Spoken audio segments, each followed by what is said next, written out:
Hello friends, I am Sanjeev Kadian.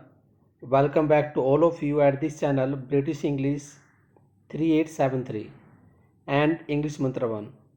My dear friends, आपसे हर रोज़ कहा जाता है कि रिक्वेस्ट की जा रही है कि प्लीज़ वीडियो को शेयर करें, सब्सक्राइब करें, लेकिन आप लोग वीडियो देखते हैं लेकिन सब्सक्राइब नहीं करते। प्लीज़ रिक्वेस्ट है मेरी आपसे, आप शेयर भी कीजिए, सब्सक्राइब भी कीजिए। तो माय डियर, आज हम लेसन सेकंड डिस्कस कर रहे हैं। स्पीकिंग का आपका सेकंड डे है, तो हम देखते हैं स्पीकिंग इंग्लिश के अंदर सबसे पहले क्या करना है। तो स्पीकिंग इंग्लिश का मीनिंग है माय डियर, इंग्लिश बोलना शुरू करो। इट मीन्स इंग्लिश आपको बोलनी है, न कि याद करनी है। अब जो भी सेंटेंस आप देखने वाले हैं, हर सेंटेंस को बोलिए। जब तक बोलेंगे नहीं तब तक कुछ आप एडवांस या तब तक आप कुछ फ्लुएंसी की बात नहीं कर सकते हैं। फ्लुएंसी आएगी बोलने से। बोलने का मीनिंग है कि हर रोज एक वर्ड, दो सेंटेंसेस, तीन सेंटेंसेस कुछ तो यूज करें। चलिए देखते हैं, स्टार्ट करते हैं क्लास। तो फर्स्ट एग्जाम्पल हमारे सामने है। लोग कहते हैं कि मुझे इंग्लिश में सोचना होगा। तो आप कहेंगे पीपल से that I will have to think in English. People से that I will have to think in English. इसका मीनिंग क्या होता है इंग्लिश में सोचने का?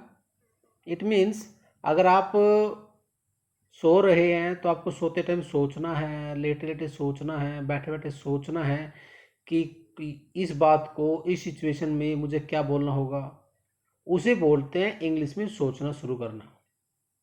इंग्लिश में सोचने का मीनिंग है कि हर स्टेप पर आप सोचें इंग्लिश में कैसे बोलना है, और कोशिश करें कि जो आपकी मदर टंग है, जो आपकी फर्स्ट लैंग्वेज है, उसका यूज ना करें, सिर्फ सोचिए इंग्लिश में। इससे क्या होता है, कुछ टाइम बाद आपकी ऑटोमेटिक ही हैबिट बन जाती है। जैसे हमारी हैबिट मदर टंग की हो चुकी है, विदाउट ग्रामर हम बोलते ही रहते हैं बस। तो बिना ग्रामर के सोचे, बिना नाउन प्रोनाउन के बारे में सोचे, आप सिर्फ बोलते ही तो हैं। सेम केस आपकी इंग्लिश में रहेगा, सिर्फ हैबिट डालिए हर रोज बोलने की। तो सेकंड सेंटेंस देखिएगा, पर कोई मुझे बता सकता है कि इंग्लिश में कैसे सोचा जाए। तो आप किसी से पूछेंगे, but can anybody tell me how to think in English. But can anybody tell me how to think in English. आपको कोई नहीं बता सकता, तो ये कोई और आपको थोड़ी बताने आएगा। तो आप कहेंगे नोबडी कैन टेल यू। ये लगभग असंभव है, इट्स ऑलमोस्ट इम्पॉसिबल। इंग्लिश बोला जाएगा, आप इंग्लिश बोल सकते हैं, तो ये आपको हर पर्सन यही कहने वाला मोस्टली कि आपके लिए इंग्लिश बोलना इम्पॉसिबल है। तो आपको कहा जाएगा इट्स ऑलमोस्ट इम्पॉसिबल। तो इम्पॉसिबल कुछ भी नहीं है, कोशिश करनी होगी। डेली यूज के सेंटेंसेस को याद कर लेना काफ़ी है। अगर आप टीचर से पूछना चाहते हैं कि सर क्या हर रोज़ के सेंटेंसेस मैं यूज़ करता हूँ, याद कर लेता हूँ, तो क्या वो इनफ रहेगा? तो आप कैसे कहेंगे, is it good enough to learn daily use sentences? आप पूछेंगे is it good enough to learn daily use sentences. Second, इससे भी आपका काम नहीं चलेगा। कई बार बोलते से काम नहीं चलेगा, तो आप बोलेंगे it will not serve your purpose इधर। It will not serve your purpose इधर।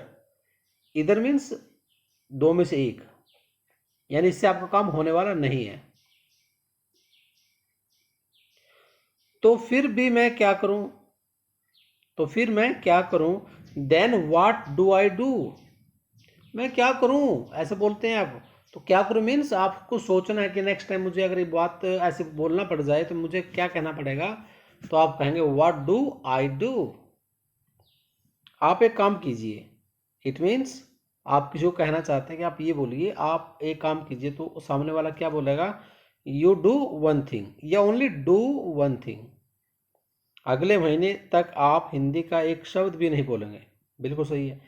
किसी लैंग्वेज को बोलने के लिए, सीखने के लिए ज़रूरी है कि आप फर्स्ट लैंग्वेज को कम से कम यूज़ करें, और कुछ टाइम बाद एक माइंड से प्रॉमिस कर लीजिए कि आज मुझे हिंदी बोलनी ही नहीं है।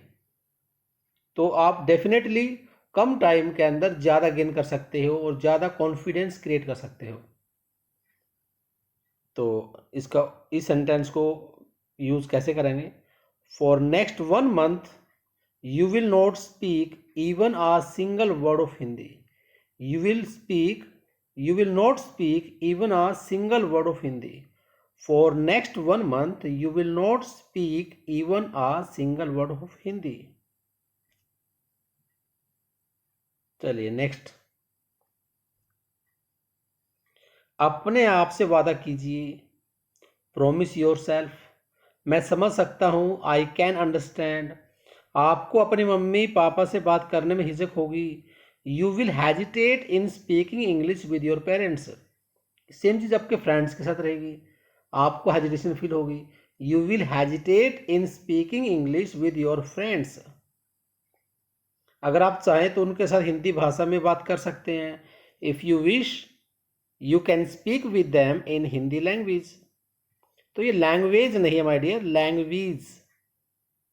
तो आप कहेंगे if you wish you can speak with them in Hindi language. लेकिन बाकी किसी के साथ भी आप हिंदी में नहीं बोलेंगे। But with nobody else you will speak in Hindi. किसी के साथ आप हिंदी में नहीं बोलेंगे, but with nobody else you will speak in Hindi. तो आपने देखा, अपने आप से वादा कीजिए, मैं समझ सकता हूँ। अपने आपको मम्मी पापा से बात करने में हिचक होगी। तो इन सब सेंटेंसेस को आपको यूज ऐसे करना है।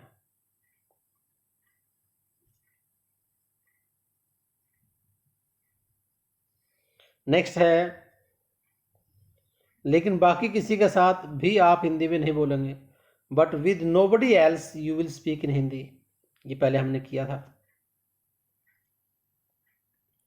साथ ही ग्रामर को इम्प्रूव करिए। Simultaneously improve your grammar. Simultaneously improve your grammar. Daily use के सेंटेंसेस को याद कीजिए। Learn daily use sentences. अपने वोकैबलरी को इम्प्रूव करने के लिए मेहनत कीजिए। Work hard to improve your vocabulary. मैं जानता हूँ ये मुश्किल है लेकिन असंभव नहीं है। I know this is difficult but not impossible. I know this is difficult but not impossible. अगर आप फैसला कर लें तो ब्रह्मांड भी आपको रोक नहीं सकता। If you decide not even the universe can swing you. Just and sorry once again.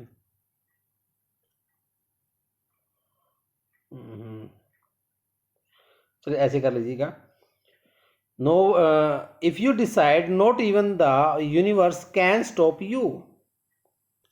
English सीखने के लिए, इंग्लिश सीखने का कोई शॉर्टकट नहीं होता। अगर आप पूछें किसी से इंग्लिश के बारे में तो आपको कैसे बोलना पड़ेगा? आप कहेंगे there is no shortcut of English learning. तो आंसर आएगा आपको मेहनत करनी पड़ेगी। You will have to work hard. तो आज सेकंड लेसन के अंदर, second day of speaking lesson और स्पीकिंग इंग्लिश, हमारा कंटेंट इतना ही रहेगा। तो बाकी इस कंटेंट्स को आप रीड कीजिए, ट्राई कीजिए स्पीकिंग करने की, एक दूसरे के साथ बोलिए और हेजिटेशन को रिमूव कीजिए। आप विद इन 1 month, मैं आपको गारंटी के साथ कह सकता हूँ, within 1 month you will see you will be able to speak English. You don't feel hesitation in speaking English, but there is only one condition my dear, that is you have to use words. You have to speak English with your friends, with your parents, with your teachers, without thinking that you will make a mistake.